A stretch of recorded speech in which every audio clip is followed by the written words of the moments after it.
croire à la télé, c'est un peu comme croire au Père Noël. Hein. Il y a ceux qui y croient, avec pour unique argument le fait que ça passe à la télé. Et il y a des gens qui ont compris que ça n'avait aucun sens. Et chaque thème variait en fonction de la période et de l'intérêt. Mais pas l'intérêt du peuple, je te rassure. Moi, je trouve ça grave.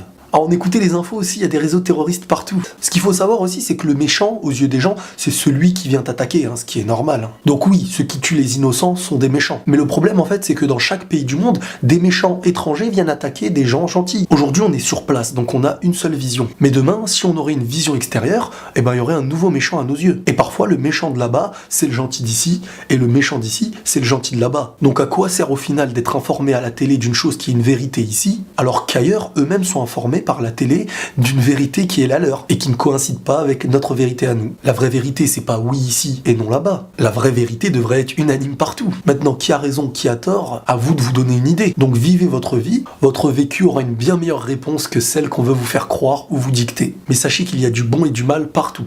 Peu importe le pays et peu importe l'origine. C'est une chose que vous construisez vous-même. C'est vous qui choisissez. Une nouvelle vidéo اللي راح نحكي فيها على لافير شارلي. على لافير شارلي يبدو وين قال لك دوز الجيريان من اصول جزائريه عطاكاو مقر صحيفه شارلي يبدو قتلوا 11 وبليصه 12.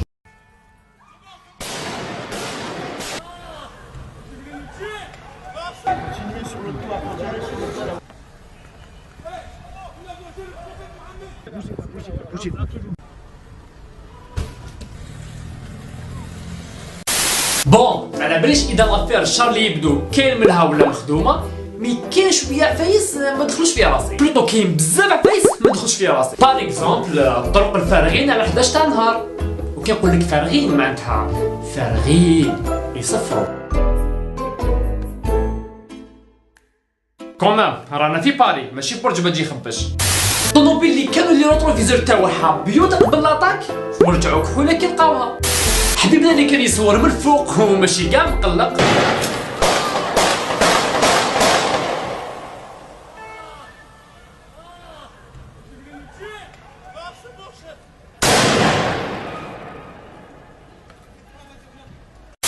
الحكايه تاع لاكارت ديدونتيتي اللي نساها واحد ملي داروا لا طونطا في الطوموبيل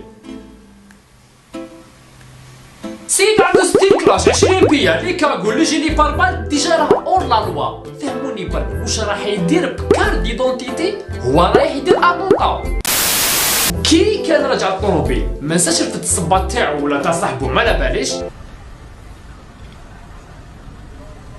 وينسى لا كارت ديدونتيتي تاعو. Deuxièmement, que ce soit un complot anti-ceci, anti-cela ou une triste réalité, personnellement, pour vous dire la vérité, j'espère que c'est un complot. Tellement, ça me choquerait de voir le manque d'intelligence de certaines personnes pour en arriver là. Bon, les plus intelligents d'entre vous auront compris qu'aucune religion sur Terre ne pousse à tuer des gens au hasard, d'entrer dans un bureau pour tuer au hasard, on ne sait pas qui on tue, mais on tue, aucune religion ne tolère ça. Mais si toi, tu fais partie des personnes qui pensent réellement que la religion pousse au meurtre, alors demande-toi une chose. Plusieurs millions de personnes qui sont pratiquantes devraient être des assassins. Ce serait l'anarchie tous les jours. Donc c'est pas possible hein, de penser ça normalement. À part s'ils pratiquent mal leur religion, mais j'imagine que sur des millions, il en faudrait 2 par ville qui pratiquent leur religion pour qu'il y ait des meurtres tout le temps en France. Donc réfléchis. Et pour toutes ces personnes qui viendraient me dire que sans religion, il y aurait la paix, que toutes ces choses-là sont des choses inventées, qu'il n'y a que de la haine et tout ça, je vous répondrais que les hommes ont beaucoup plus tué pour de l'argent ou pour des terres que par pratiques religieuses. Les plus grands meurtres qui ont existé ne viennent pas de pratiques religieuses. Maintenant, il faut savoir qu'une personne malade mentalement, religieuse ou non, fera de grosses bêtises à un moment. Il suffit de voir dans le monde ce qui se passe tous les jours, hein, avec des viols et tout ça. Une autre question qu'on devrait se poser aussi, sans prendre en compte les infos. Est-ce que nous, on s'est déjà fait attaquer par des personnes par pratiques religieuses ? Mais je parle de personnes qui suivent leur religion, pas des personnes qui se disent religieux, mais qui ne pratiquent que l'inverse en fait. Parce que si la religion pousserait réellement à ceci, bah, tous les jours on se fera attaquer. Hein. Autant t'es musulman, tu te feras attaquer par un autre, autant un autre se fera attaquer par un musulman. Je pense qu'à un moment, ce serait l'anarchie totale, si les religions poussaient à la violence. Vous pensez vraiment que la religion tolère le fait de rentrer au hasard dans un bureau et tirer sur des personnes qui vous auraient insulté? Ce serait le bazar, tous les jours. Donc à toutes ces personnes qui doutent de la religion, qui ont peur des religions, je vous invite à voir ce qui se dit dans les mosquées, dans les églises et tout ça. Des lieux saints, ça s'appelle. Un lieu sain, au départ, c'est sain, normalement. Venez voir la politesse et l'esprit qui y règne, et vous vous donnerez un avis par vous-même. Mais ne faites pas de l'ignorance une haine envers l'autre, envers l'inconnu. Parce que c'est ce qu'ils veulent que vous soyez. Et pour mieux vous manipuler. Vous ne connaîtrez jamais la vraie vie à travers les on-dit. Même si c'est pas la première fois que la religion aura une sale image en France. Hein. C'est réputé maintenant en France de ne pas vouloir aimer les religions. Ils veulent les retirer, hein, même si ça se retire pas. Donc je me réjouirais que Charlie Hebdo disparaisse. Je suis certain que les musulmans ne sont pour rien dans cette histoire. Par contre, il est certain qu'aujourd'hui, toute cette extrême gauche, puisqu'on voit après que Charlie Hebdo est hébergé par Libération. Ils sont à l'étroit, mais ils sont accueillis. Dans la salle du comité de rédaction de Libération, l'équipe de Charlie Hebdo se fait une place. Et je tenais à vous dire, au nom de toute l'équipe de Libération, notre inquiétude, d'abord et avant tout, et notre plaisir de vous accueillir ici aujourd'hui et de vous accueillir ici aussi longtemps que vous en aurez besoin. Libération Rothschild, un journal de gauche. Donc on voit tout ce mensonge global. Donc on voit qu'aujourd'hui que toute cette espèce de gauche et d'extrême gauche, Libé, Charlie Hebdo, on pourrait mettre Le Monde avec, hein, aujourd'hui travaille à l'incitation à la haine raciale et travaille à la guerre civile interethnique et interreligieuse en France pour cacher dans une crise aggravée les vrais responsables de cette crise qui est une crise sociale, hein, liée aux raquettes bancaires et à la dette, qui est une fabrication de Wall Street.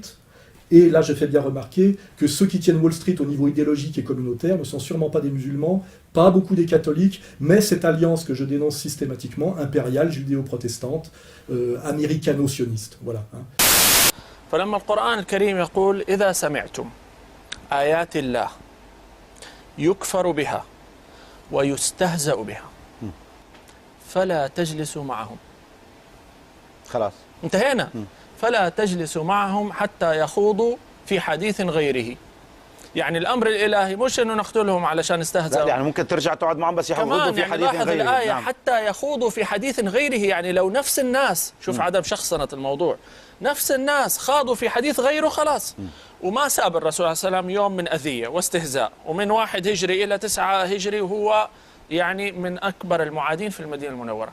وهم راجعين من إحدى الغزوات كان جالس ابن سلول مع بعض الناس فقال لهم سمن كلبك يأكلك، والله لئن عدنا إلى المدينة ليخرجن الأعز منها الأذل. صحيح. بيتكلم عن مين؟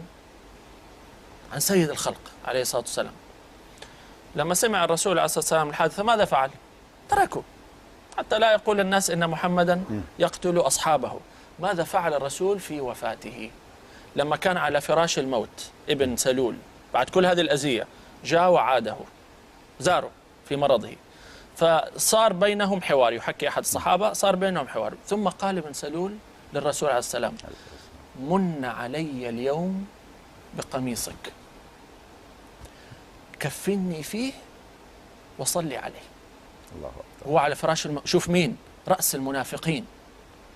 فصلى الله عليه وسلم مع كل اللي سواه له 10 سنوات من الأذية أعطاه قميصه وجاي يصلي عليه. عمر بن الخطاب جذب الرسول صلى الله عليه وسلم، يعني ما عجب الوضع، قال يا رسول الله، هو يحكي عمر يقول كنت أعد للرسول عليه السلام أيامه الخبيثة، أقول له هذا اللي قال سمن كلبك يأكلك وهذا اللي فعل وفعل وفعل تصلي عليه؟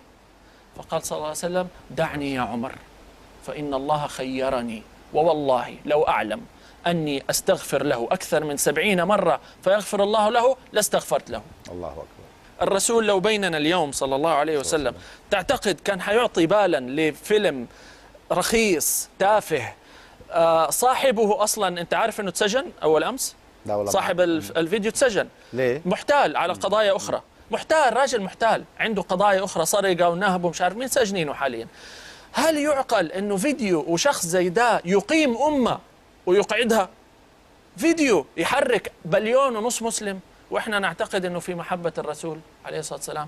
هل إحنا غضبنا لله ولا غضبنا لأنفسنا؟ هذا سؤال، وأنا أعطي إشارة.